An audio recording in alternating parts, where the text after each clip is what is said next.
Hey guys, before the video begins, I just want to ask if you could please rate and comment on the video, especially if you're one of the first 1,000 to watch it or see it within the first 24 hours of release, as this has a colossal impact on my whole channel. Thanks guys, you really are awesome. Number 1.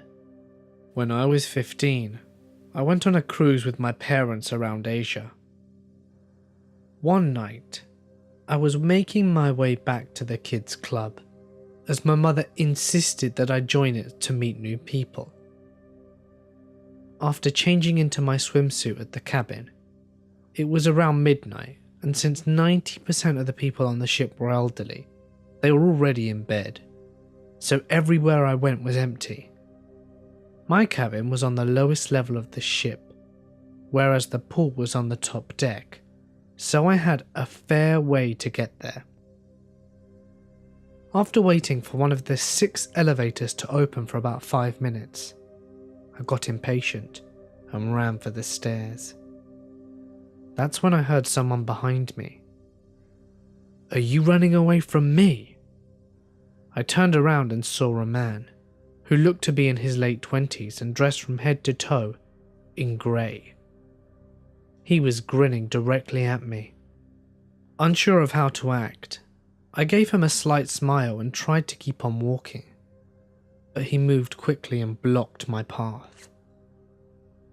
He then began to bombard me with questions. "What's your name? How old are you? Where are you from? Why are you so uncomfortable around me?"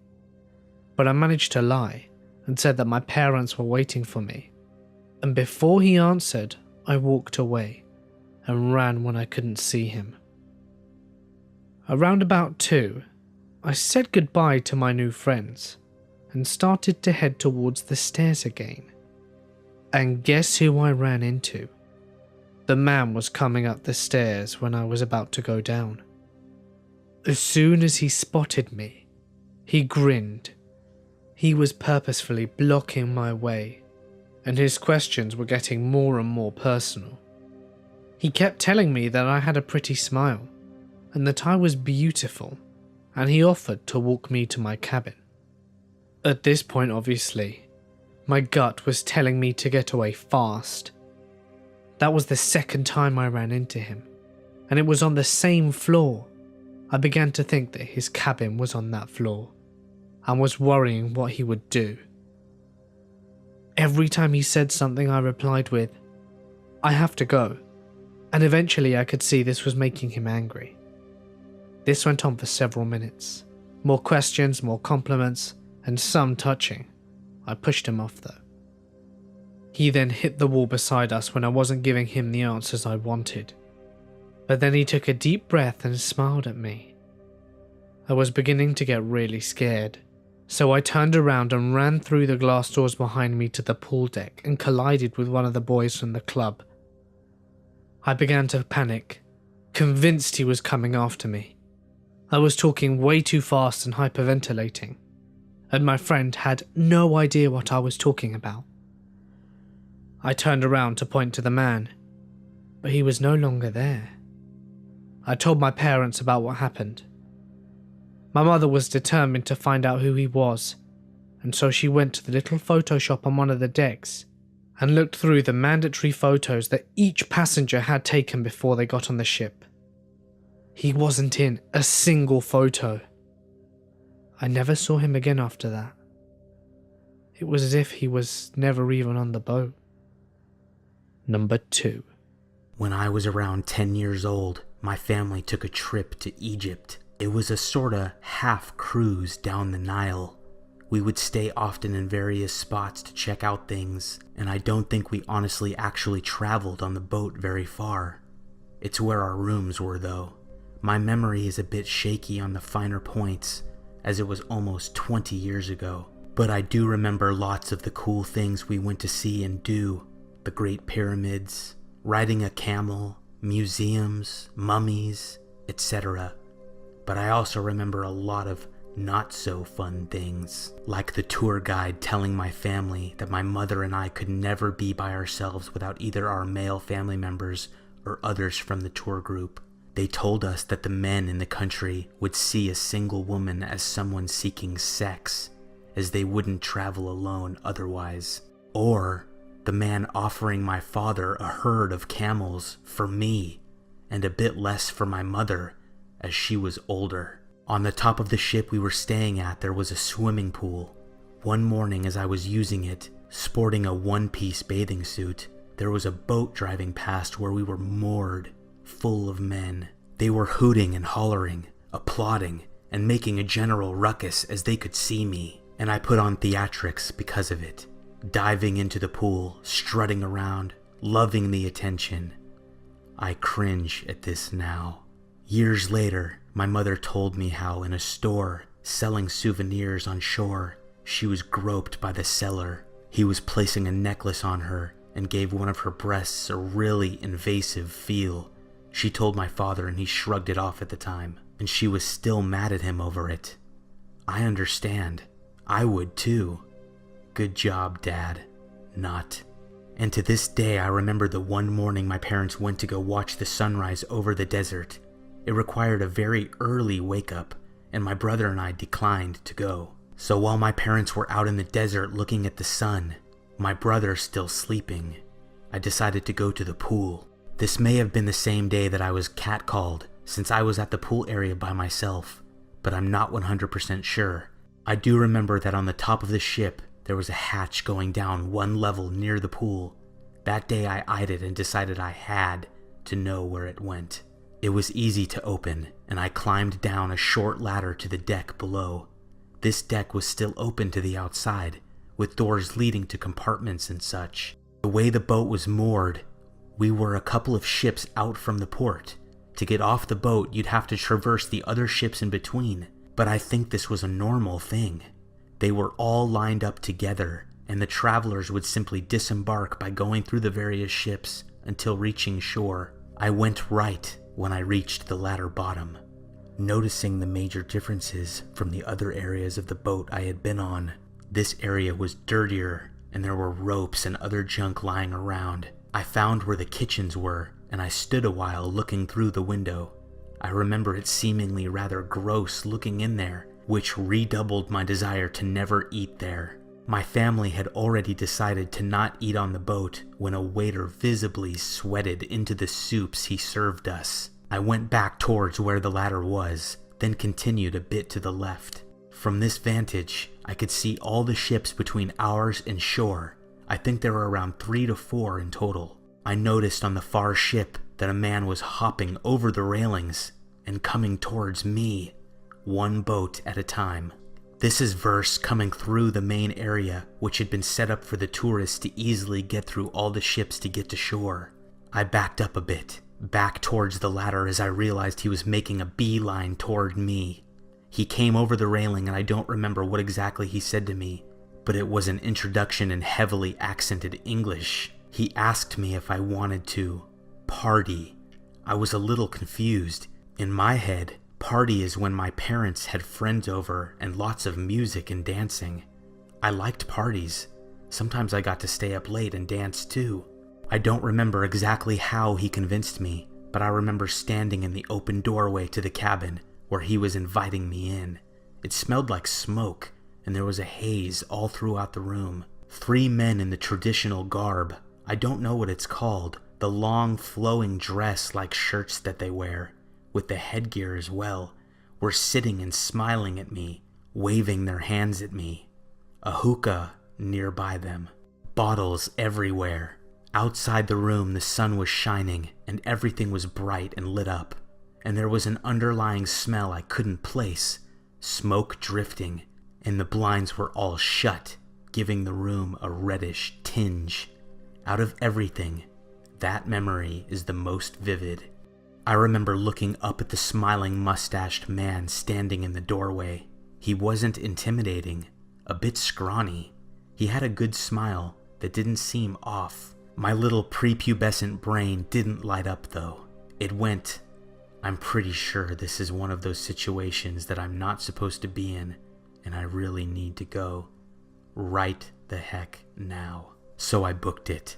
I turned tail, skedaddled to the ladder. It wasn't that far. I didn't look back a single time, just got up the ladder as fast as I could and ran back to our room. My brother was in, where he was still sleeping. I told my parents after they returned. They made a complaint, but nothing ever came of it. The room in question was just a crew member's lounge or something. I never saw any of those guys again. My parents left Egypt disgruntled.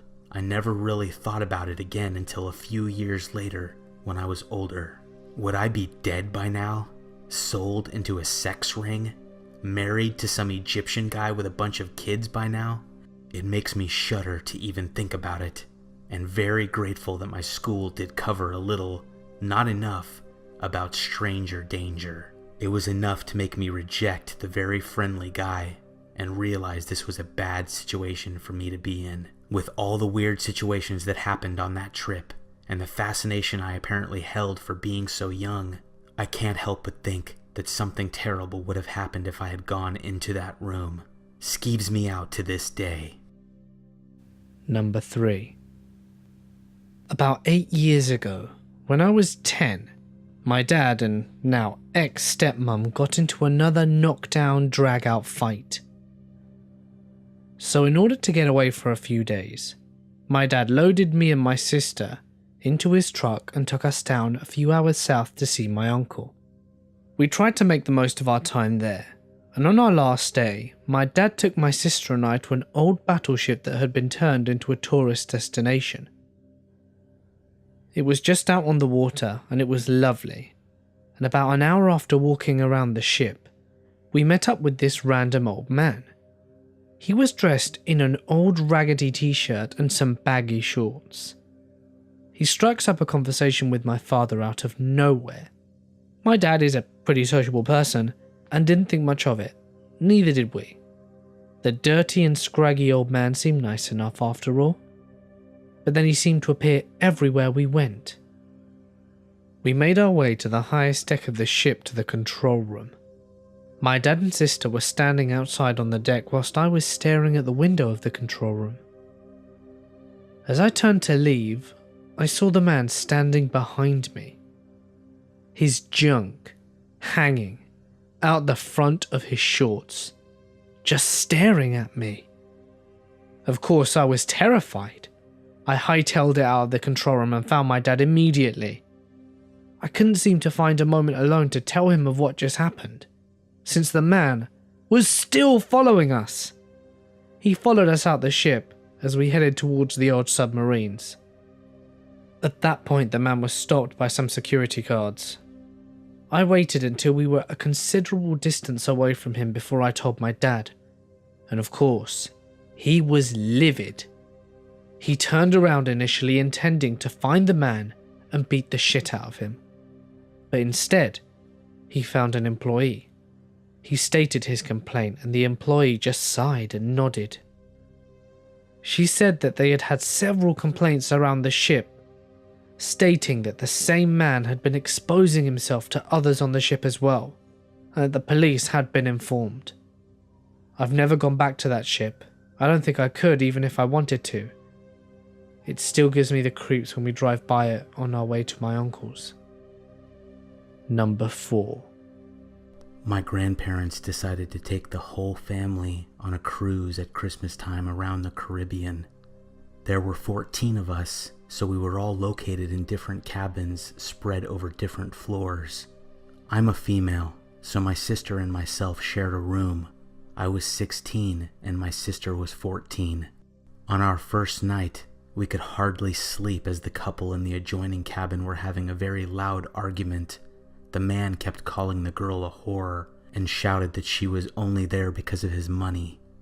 It went on until the early hours of the morning. After that night, all was quiet, and I assumed that the girl had moved to another cabin, as I never seen or heard her again. The next day we were up early for breakfast. I was keen to explore the ship, and my sister was taking a while to get ready. I thought if I waited in the corridor that I would encourage her to hurry up. While I was waiting in the corridor, I heard the next door opening, and I couldn't help but look to see who the man was that had been doing all of the shouting. He looked at me and his eyes lit up straight away. This horrible feeling came over me, the feeling I now know is gut instinct. I just knew from the way that he looked at me that he was bad news. He looked to be in his 40s and looked normal, but I couldn't stop the shivers traveling up my spine. He said hello, but all I could manage was a faint smile. I decided I'd head back into the room as I was chapping on the door. The man was walking down the corridor to the elevators, but repeatedly looked back to look at me. From that point on, he seemed to be everywhere. In the dining room at lunch, he would sit close by. At the pool, he would only be a few loungers along. A couple of times I got in elevators only to have him run in behind me, even though I hadn't seen him around before I entered the lift. Luckily, even though I wasn't with my family, there had always been other people in the lift when he ran in. All he did was stand and stare at me, and I would get shivers down my back. The first couple of days I tried to ignore it. I had always gotten attention from boys. I tried to just brush it off as a bit of attention, but something didn't seem right. Especially since the ship we were on was massive, and there was so many people on board. I started to find it hard to believe that he would just randomly bump into me. We had told my mom and dad and the others about the argument in the other room from the first night, but I couldn't bring myself to say anything about the man following me. I felt embarrassed. Silly, I know. Near the end of the week, I wanted to leave the pool and get changed to go watch a movie with my cousins. My sister wanted to stay at the pool, so I headed to the room by myself. When I got in the elevator with another few people, I noticed the man sneak in at the end, and all I could feel was dread as he stared at me. The other people on the lift got off at our stop, but went in another direction. As I walked down the corridor to my room, I could feel the man's eyes on the back of my neck. I quickly sped up and hurried into my room. A minute passed, and there was a knock at my door. Immediately, I knew it was him. There had been no one else in the corridor. The knocks continued as I panicked on what I should do. I thought I would have to answer the door because he had watched me enter and knew I was there. I answered the door, and the man had the creepiest smile on his face. "Hey, sweet thing. I'm locked out of my room. Can I come in to use your phone?" I knew he was lying, so quickly I thought of something to get out of the situation. "Sorry, our phone isn't working," I said as I tried to shut the door. "Oh fuck, you're Scottish," he asked in a surprised voice. I mumbled something in agreement, shutting the door, but he stuck his foot in. I decided to use all my strength and batter the door against his foot. He cried out in pain, but put his other foot in place. "Hey, I just need to come in for a minute," he kept shouting at me. I told him he should just go to reception and continued to try to shut the door. The panic was flooding through me. The next minute I heard someone say, "Jess, what's going on?" With relief, I realized it was my older male cousin Jonathan, coming by so we could go watch the film. "Who are you?" Jonathan shouted at the man. "Oh, sorry, I didn't realize you were Scottish. I thought I knew your friend from back in the US, the guy mumbled. "It's just a misunderstanding." He hopped away and proceeded to enter his room. We left the next morning, and I didn't see him again. I will never forget that creepy expression he had on his face every time he looked at me. It makes me sick to my stomach. Number 5. This happened on a trip sanctioned by my former high school. We went to Russia and had a wonderful time in Moscow at St. Petersburg. The travel agency proposed something, an extension for us to go to Tallinn, Estonia, and Helsinki, Finland. Being school kids out of the United States, and some of us for the first time, of course we took it. And we took the uneventful bus trip to Estonia, and then a ship across the Baltic Sea into Finland. The trip leader decided that we had been pretty damn responsible for the past week, and told us that we could sit/eat wherever we wanted to, and told us where to find him.